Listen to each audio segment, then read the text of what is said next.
Hello, my name is Battalion Chief Don Novak with the Elmhurst Fire Department. Did you know that over 85% of the child passenger safety seats are installed incorrectly? Here at the Elmhurst Fire Department, we offer a free child passenger safety seat inspection.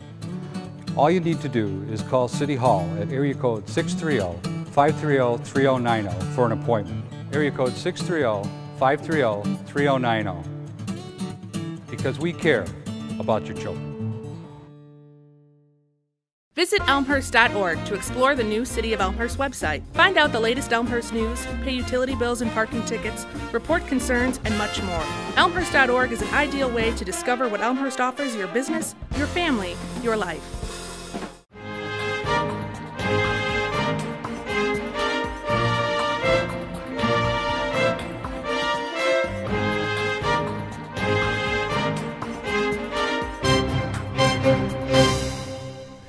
Welcome to Elmhurst Now, stories and people of Elmhurst, Illinois.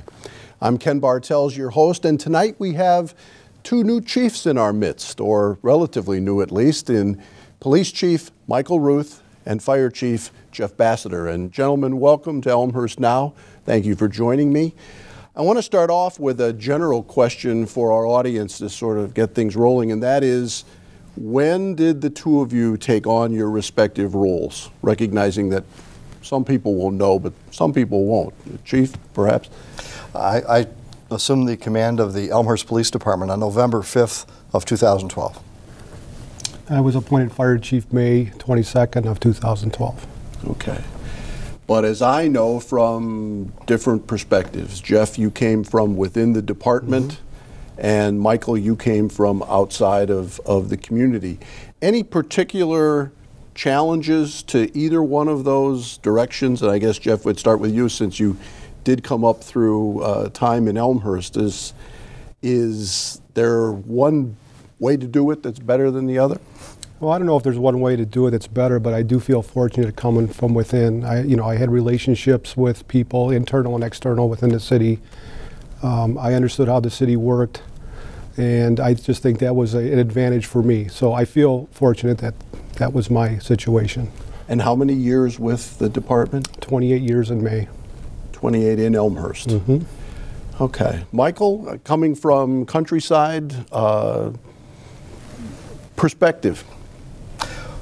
Well, I was the police chief in countryside for a little over 2.5 years, but before that I was with the Skokie Police Department for almost 30 years. So coming in as an outside chief, of course there's a learning curve in terms of meeting the officers and the community, but it also brings a fresh perspective, a fresh set of eyes to bring forward some new ideas, some things, some concepts maybe that haven't been tried before, that would be great opportunities to expand the Elmhurst police force in the community.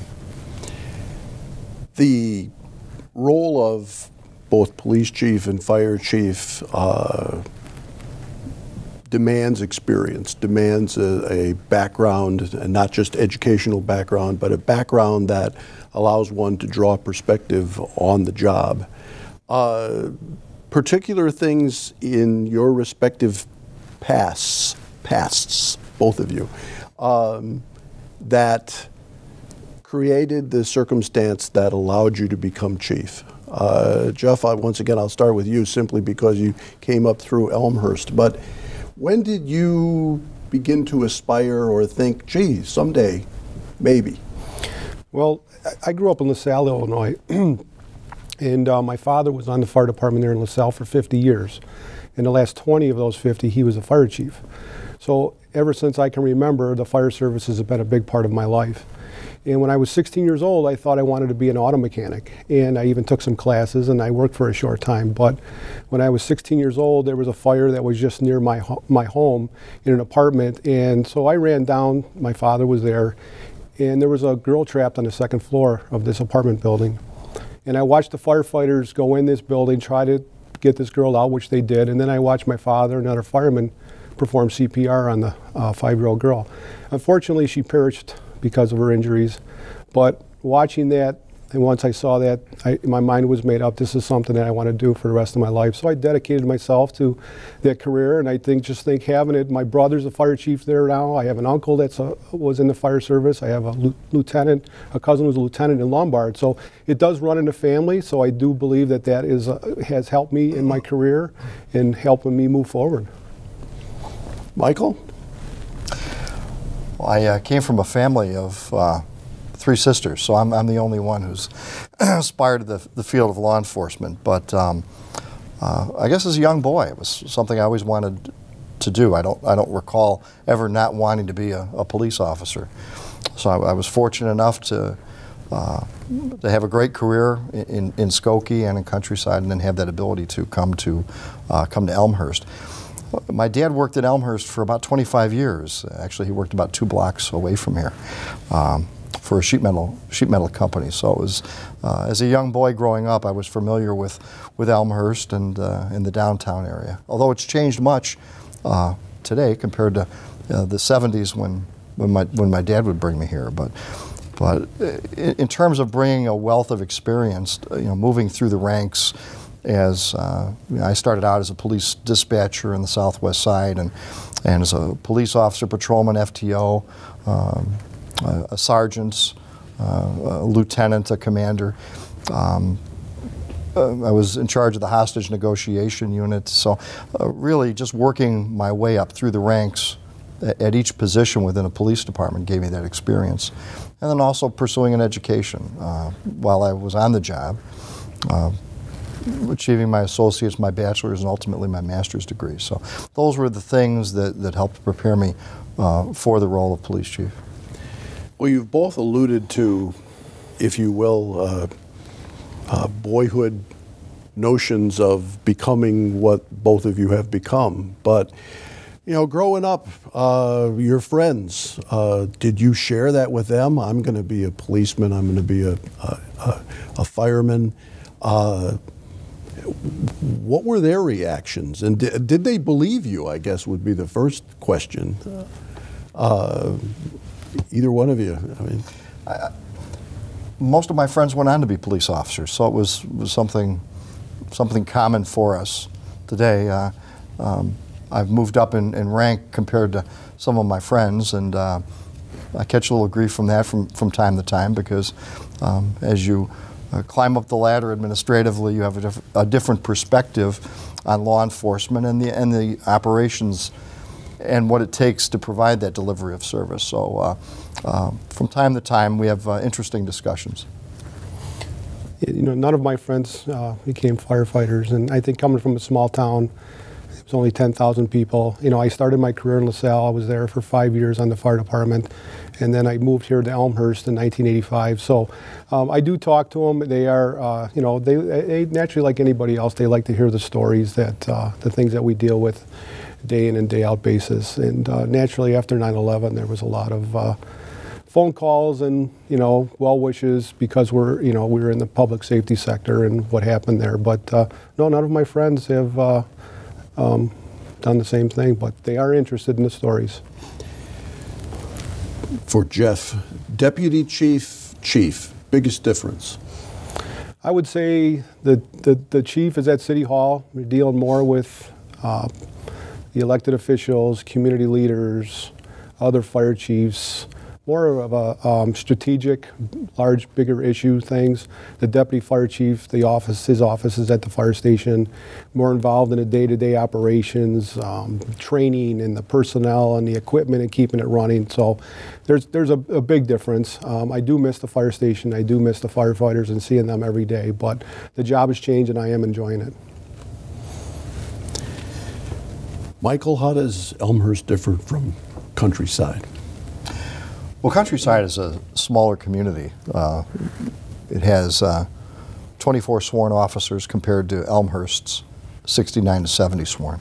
So it's law enforcement service, but it was at a much smaller scale. I equate it more to Skokie. Skokie was a population of 67, 68,000 people with a sworn staff of about 115. So Elmhurst is closer in relationship to Skokie in terms of the type of service that we provide. Now, I often tell friends that don't know anything about Elmhurst that we're encircled by every freeway known to mankind, and 20 minutes from the airport and 16 miles from downtown Chicago. The kind of challenges does that present to you as a law enforcement official? I think because of the geographic proximity to Chicago, we get from time to time Chicago type of crime out to the suburbs. Narcotics, which is traveling, the suburban people are going to Chicago to purchase narcotics, going back to the suburbs. And we see from time to time robberies and burglaries, and there's generally a very strong Chicago connection to those when the offenders are apprehended. First impressions of the Elmhurst force as you arrived as chief. You knew you were coming, maybe before you actually started. My impression, the reputation of the city of Elmhurst, along with the public safety services that they provide, from the start of my career has always been exemplary.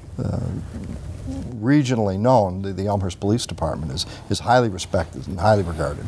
So knowing that coming in the door was quite impressive. But the first day I walked into the police station, the level of the quality of personnel was just phenomenal, and it was very, very striking. And I didn't tell them who I was. I came walking in soft clothes and was greeted by the first person at the desk. And they greeted me with a smile and a kind word, not knowing who I was. And I was pleased to see that. So I think that reinforces the philosophy of the Elmhurst Police Department, is the highest delivery of service and the commitment to quality service to the community.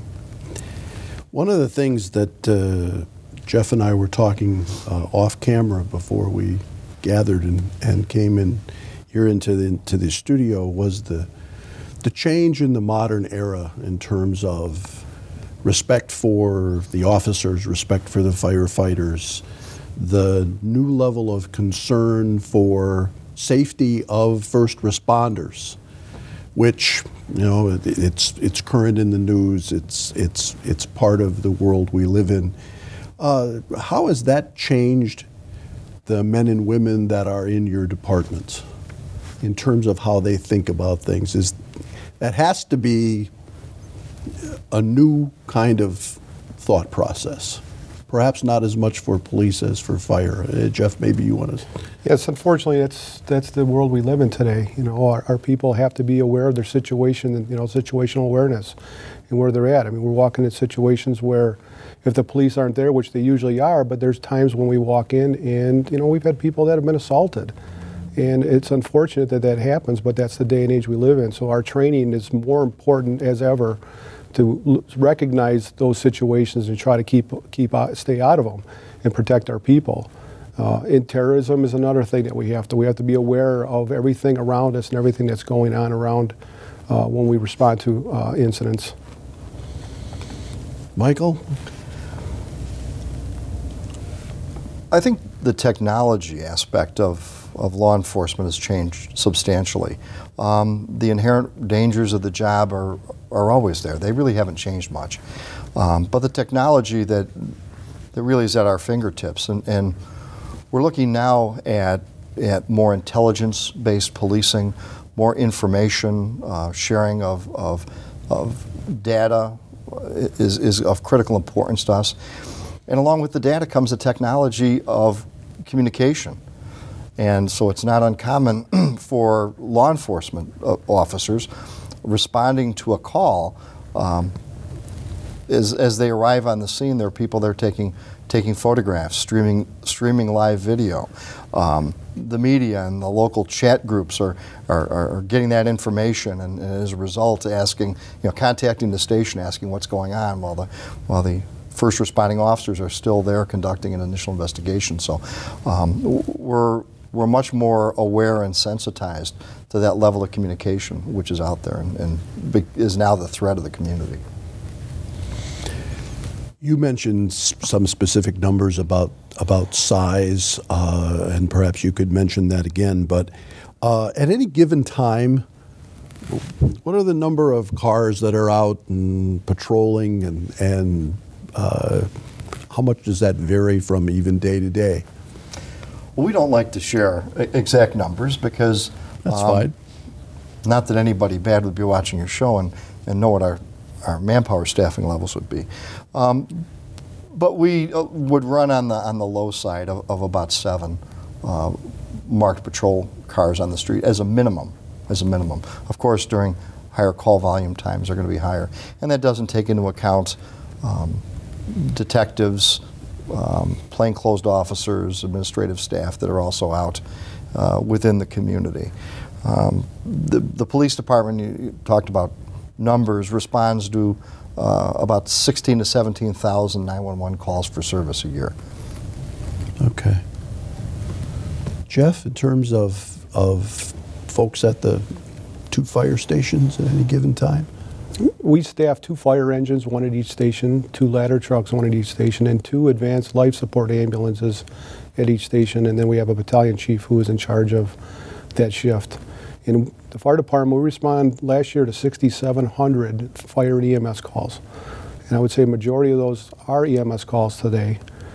We hit approximately about 20 structure fires every year here in Elmhurst. But I would say that we probably prevent as many fires as we put out in Elmhurst. We have excellent public education. We get into every school in Elmhurst, 1st and 3rd grade.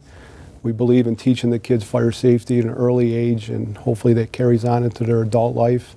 And our Fire Prevention Bureau with inspections, we get into every occupancy here in town every year and do an inspection. So we believe in prevention. But at the same time, we're ready to handle any call that may come in. I know the relative age of the police station, the newer fire station, the other fire station I'm not positive on, but the technology levels, the state-of-the-art facilities, how is Elmhurst faring in those areas? Michael, perhaps? Currently, our police station's about 22 years old or so, and when the building was designed, the level of technology, communication system was nobody had any idea of that. But we've been fortunate enough to adapt and adjust, and currently the station meets our needs. As you said, Station 2, we moved in the brand new Station 2 in 2009.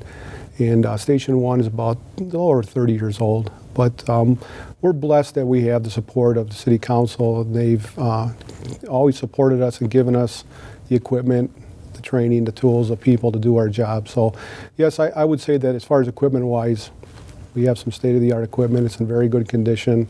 Our Public Works garage really takes care of our equipment on a day-to-day basis. So we do have good stuff. Like I said, I feel blessed that our elected officials have supported us throughout the years.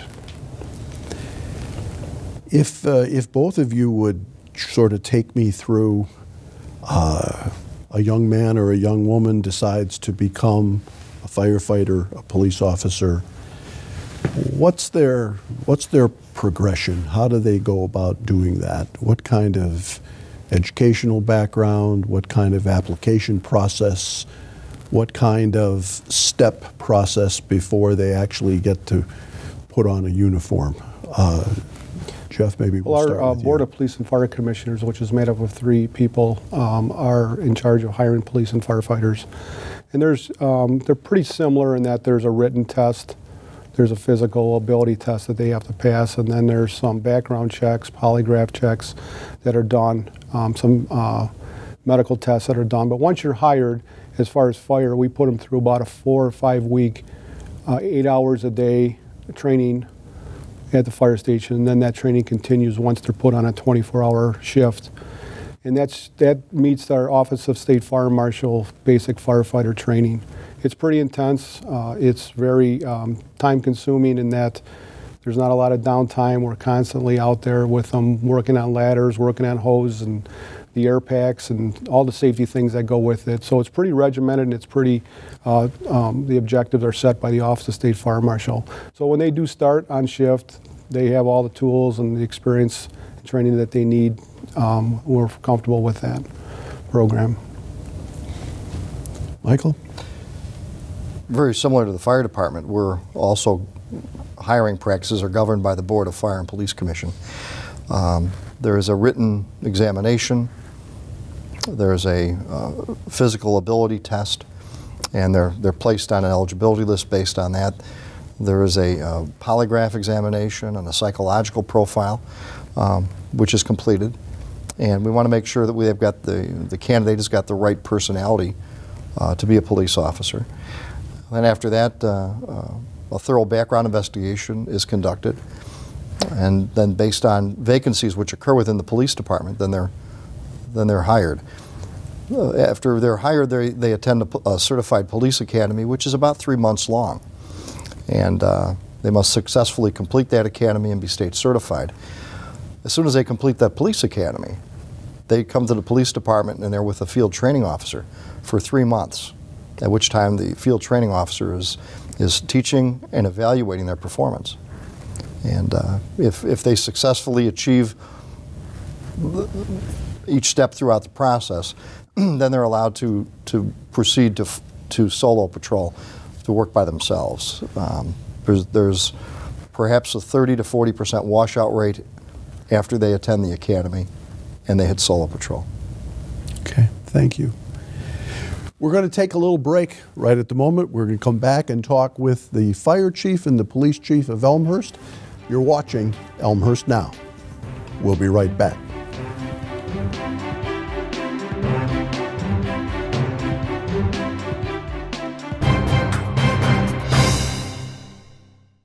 Making the world a better place is an intricate puzzle. And piece by piece, the women and men of Rotary have worked hard to fight hunger, promote literacy, and move the world toward peace.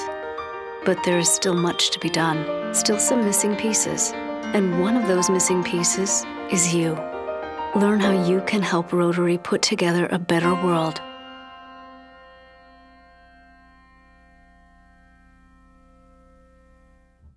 There are several thousand collisions involving trains each year, which result in over 1,000 injuries and several hundred deaths. A majority of these deaths occur when someone is struck by a train while trespassing on railroad property. Remember, railroad property is private property. Trespassing along railroad property is not only against the law, it's very dangerous. Avoid taking shortcuts.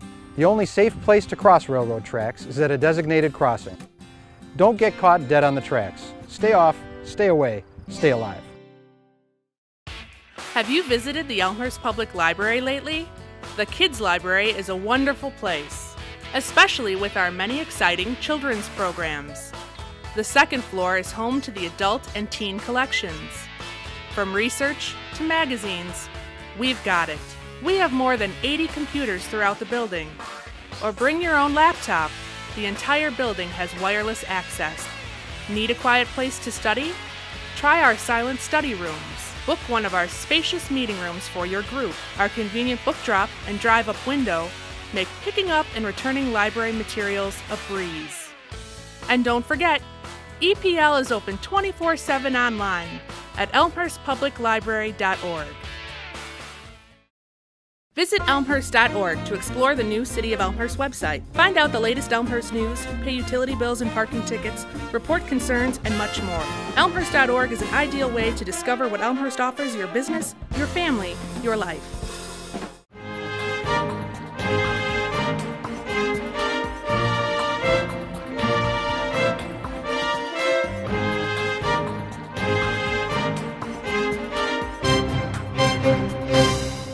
Welcome back to Elmhurst Now. We're talking with Police Chief Michael Ruth and Fire Chief Jeff Bassiter.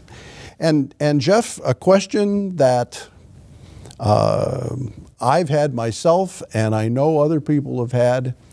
You call 911, you've fallen down the stairs or there's some other accident or injury and the paramedics show up and then the big old fire truck shows up as well. Now, why is that? It's a good question. We get it a lot, but we try to follow national standards. And anything advanced life support emergency or medical call, a heart attack, a stroke, a diabetic emergency, or accident with injuries in a motor vehicle, The standard requires that, or states that you send 2 advanced life support paramedics and 2 EMT basic responders. So that's 4 people. So we try to follow that standard. And not only that, it's that we are so busy. We did about 3,400 ambulance calls last year. So if one of the ambulances on one side of town is busy, we dispatch a fire engine or the ladder truck. So a first responder is there. The national standard is a response that a first responder gets on the scene within 5 minutes. Our response time, average response time last year was just over 4.5 minutes. So I'm pretty proud of that. Our people do a really good job of that. So we do it because we follow national standards, and there's the treatments that the paramedics are doing out in the field require more than a couple people to do. So they really do need the help. We've come a long way since, I say, that the days of Johnny and Roy on the emergency program that was on TV. So it's just they need the hands. They need the help out there, and it's all about giving the best care for the people of Elmhurst. Are people more likely today to call 911 than they were 15 years ago? It's funny, I was just having this conversation with City Manager Grabowski the other day, and I said, you know, for years we were impressing upon people, if you have a problem, call 911. Well, yes, and people are calling 911. So our call volume is up, and it's amazing what people call 911 for. But, you know, what an emergency to you it may not be an emergency to me. So we don't ever tell somebody not to call 911. If you feel you need help from police, fire, or paramedics, by all means call 911. But during this past, flu season, we were inundated with sick people with flu. And not only that, but because the cold weather with carbon monoxide alarms that were going off, I bet we respond to at least 200 of those a year. And we'll come out, if nobody's feeling sick, we'll come out non-emergency. We'll check your house with a little bit more sophisticated detector than you have in your house to make sure that everything is okay. So we would rather be safe than sorry, so don't ever be afraid to call 911 if you have an issue. Chief Ruth, feel the same way? Oh, absolutely. We encourage people to call 911 to report suspicious people, suspicious activity. And oftentimes we'll find residents in the community are reluctant to call the police. They think that they're bothering us, or it's probably nothing. But the reality is that we've got squad cars geographically located throughout the community, and a quick call to 911 to report a suspicious person or a suspicious auto. We can quickly mobilize that vehicle, the officer assigned to that area, to respond and investigate. If it's nothing, not a problem. We don't tell people who called the police. We just respond. But encouraging people to call 911 helps the community and helps us keep the community safe by adding all the extra eyes and ears out there. And again, the best thing to do is call 911, not the non-emergency number. Call 911. We'll dispatch a car. Well, and I think the once again, not unique to Elmhurst, but the business parks and the challenges that they present to both police and fire. Obviously, the residential community, a college, a major hospital, multiple business areas where you will have pedestrians and traffic and shoppers and folks that are interested in shoppers from maybe not such the greatest of perspectives. What kind of challenges does that present for both of you in terms of how you go about, if you will, planning for the overall safety of the Elmhurst community? On the police department side, that's just what we do. That's modern day policing in a metropolitan suburban area. We take a look at historical trends. We look at seasonal trends in terms of calls for service, and based on those historical trends, we can staff accordingly to be able to meet that need. And in addition, we've got reciprocal agreements with other communities and other municipalities in the event that a situation were to arise that would be beyond our ability to handle it. We can rely on those agencies and with intergovernmental agreements which are in place to bring in additional resources such as manpower and equipment into the city. So, you know, the historical trends and the historical calls for service are very, very important for our strategy. As you said, with the different transportation, the railroads, the busy intersections, 83 and North Avenue, even the airport. People don't think of the airport, but there's a lot of the businesses here in the industrial park that have to do with the airport. So it does create some challenges for us, but I'm proud to say that the city of Elmhurst has always supported our planning for man-made natural disasters. We just had some training the other day with all the city officials in our emergency operating center, and we go to great lengths to train for that what if, that disaster that may happen here in Elmhurst. And unfortunately, we've had a lot of experience here in Elmhurst with severe weather, power outages, floods, and bad storms like that. So not only the training, but we've had some real life experience with dealing with some of these challenges, and I think we deal with them very, very well. The disasters that you mentioned, I know there's an emergency command post, so a major natural issue befalls Elmhurst, whether it's sustained rains and flooding or whether it's high winds, whatever it might be. How does that process kick in? And do you both go there? Is it more based on what the circumstances are? And what kind of resources do you have available to you there for overall safety? In general terms, of course, but. Well, depending on what the situation is, Mike and I both have supervisors that are on duty around the clock. And if they see something that, they see an uptick in calls and they see a potential for, being inundated with stuff, they will contact us. And then depending on when Mike and I get to the EOC, we decide on how far we ramp it up and who do we call in. In a full-blown disaster, we would have all the department heads, we would have the city manager, we would have the mayor, and depending on what kind of critical infrastructure that's affected, maybe the schools, we would have a school representative there. And then as far as calling in extra help, as Mike had said, we also have the fire department. We belong to MABUS, the Mutual Aid Box Alarm System, which is a system that has been around since 1970, but has grown to, we could request special teams for hazardous materials and confined space and below grade rescue.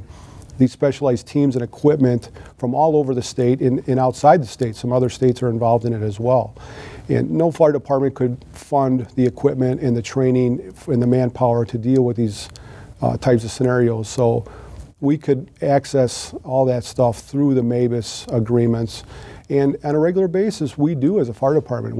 Because of the amount of ambulance calls and fire calls that we have, you'll see an ambulance from Addison and Villa Park and Lombard in Elmhurst. It's nothing to see a fire truck sitting out front and then you'll see an Addison ambulance out there. Because we're so busy, we mutually help each other out. And it's a system that has been around for a long time. It really works out well. So once everybody gets to the EOC, depending on, like I say, the severity of the incident, we decide how much help we need and who we call. We can turn to the county. If the county can't supply us with that, we can also turn to the state. And if it gets even bigger, then we would turn to the federal government and request for assistance. Police side of that equation? Well, the police side is really going to be similar to the fire response. Fire is going to be more focused on the disaster aspect and the rescue aspect, where law enforcement is going to have a different perspective on it. It may be to assist and facilitate, to block off roads, to make sure it doesn't get the situation doesn't get worse or compounded by traffic flow, traffic congestion. If there's a security function, a law enforcement function, we're going to assume that role and really be as an assist function to the fire department in terms of rescue. Okay. I wonder if there's anything that both of you would want to share in terms of things that keep you up at night. And we've already talked about terrorism and the modern day pressures on first responders, but as professionals in your chosen fields, part of what leaders do, I know, is look into the future or think about even some of the stuff that you don't want to think about. And I just wonder what the two of you, what keeps you up at night, other than all the normal things that would keep a police and fire chief up? Well, for me, I think it's back to what I said before. It's the safety of our people. I mean, like you say, it's a different world we live in, and our job requires people and the training for those people to do their job. And if we can't keep them safe and secure, it just makes that job that much harder. But that's what keeps me awake at night, is worrying about our people. And hopefully, we want them to go home at the end of the shift the same way that they came to shift, that they came to duty. So for me, it's safety. And yet at the same time, I know I've heard from you and other firefighters that the interest in working in Elmhurst is very high. It is. I mean, we've actually hired firefighters that came from other fire departments and decided to quit that fire department and come to ours. And I will agree with Mike. I mean, I think Elmhurst, I've been here 28 years, and I will say that Elmhurst hires the best people. And it does show. It shows, not just the police and fire, it's all over. It's in the public works, it's at City Hall. I mean, we require the best out of people, and our people really deliver. So it's definitely an honor to live and work in a city that hires the best people. Michael, what causes you to toss and turn? I think we have enough time for this. Yeah, Jeff's normal and my normal are going to be vastly different compared to the average citizen. We end up, excuse me, before we go to sleep at night, we usually end up checking our cell phones to make sure that they're on and that it's going to be loud enough to wake us up. And we hope that throughout the night we won't get that call. But as Jeff indicated, and it resonates through us on the PD side, is that it's the safety. It's the safety of our employees, of our police officers, and the safety of our community. Really, those are the things that keep me up at night. I feel confident that our officers are very well trained. We have the highest level of professionals, I believe, and we're consistent with our motto, which is providing the best. So I have great confidence in our supervisors who are out in the street and on the field overnight. The officers that protect our community, and it really comes down to a safety issue, and we hope that when the phone goes off at 2 and 3 in the morning, and sometimes it does, we take that breath and we hope everybody's okay. Is there a crime more likely to be committed in Elmhurst than some other crime? I mean, we had our share of bank robberies earlier in the year, and heard a lot about burglaries and whatnot, but I mean, what's the crime of the day, so to speak? More or less, it's going to be crime versus property. It's going to be a property crime. The most incidents that we see are motor vehicle collisions. We respond to more motor vehicle collisions than any type of a crime.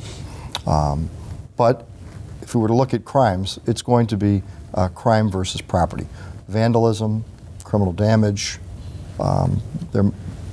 non-residential burglaries that are breaking into unlocked cars that are parked in the driveways overnight, and stealing the coins or the things that they have on the dashboard.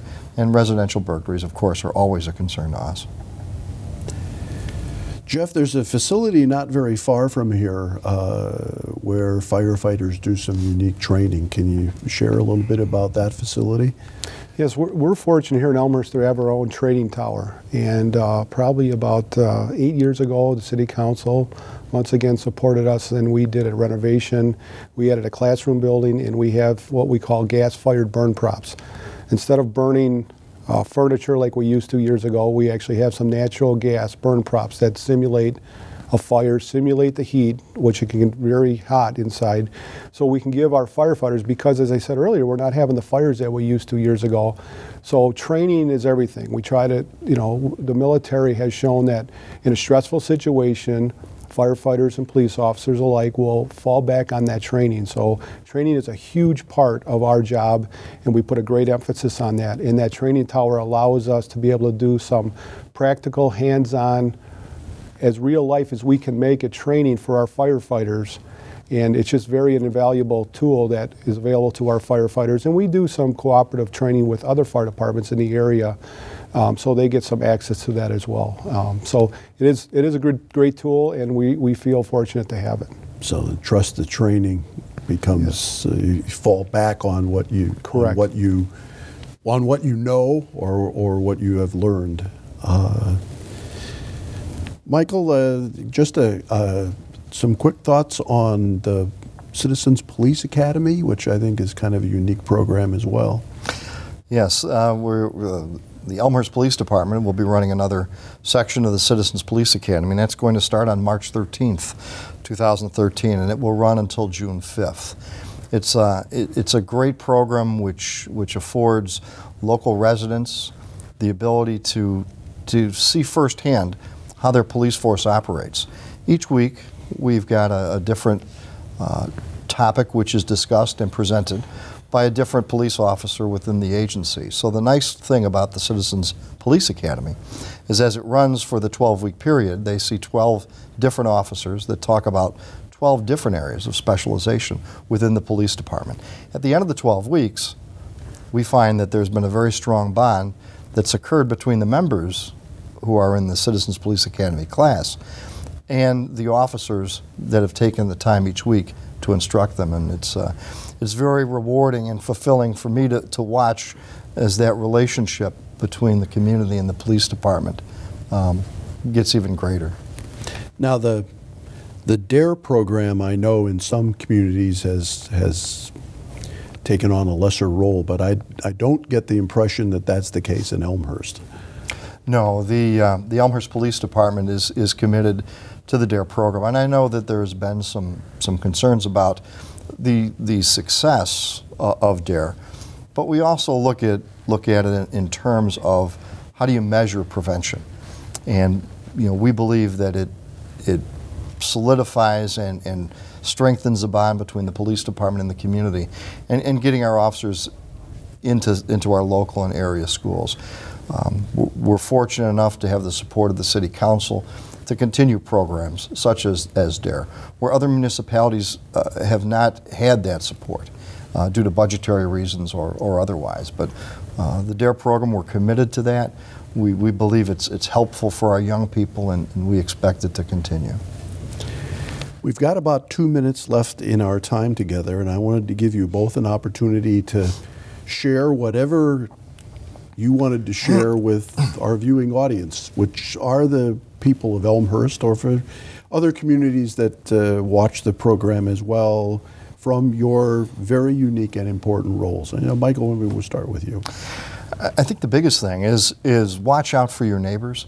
If you see anything suspicious or unusual, contact the police, report it right away.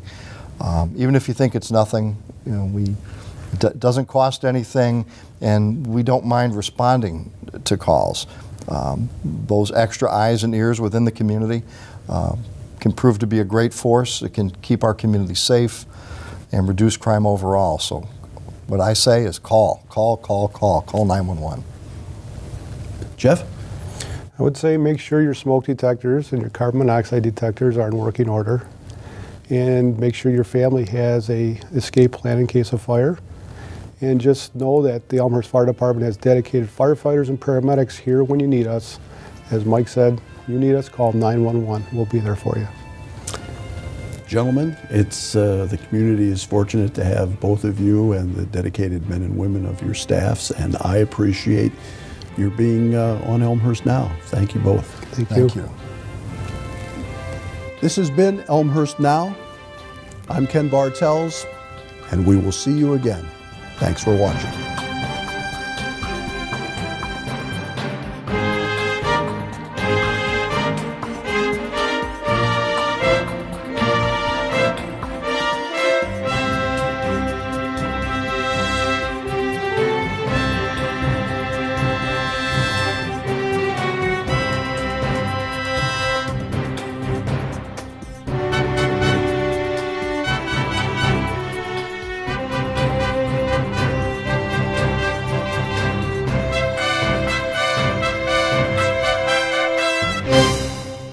The Elmhurst Historical Museum, located in downtown Elmhurst, is proud to present award-winning exhibits for visitors of all ages. Our Adult Tea Time Talk series, family programs, and special events make learning about history interesting and fun. Admission is free, and on-site parking is available. Visit the Elmhurst Historical Museum soon. Call us today, or go to our website for the latest program details. Hi, I'm John Quigley, President and CEO of the Elmhurst Chamber of Commerce and Industry. In these challenging economic times, it's imperative that our residents and businesses band together to not only shop Elmhurst, but buy Elmhurst whenever possible. We have great stores in our city center, Spring Road, Butterfield Road, York and Villette Streets, St. Charles and Route 83, North Avenue and Lake Street, along North York and even Grand Avenue. I ask for your help. Let's keep our tax dollars in Elmhurst.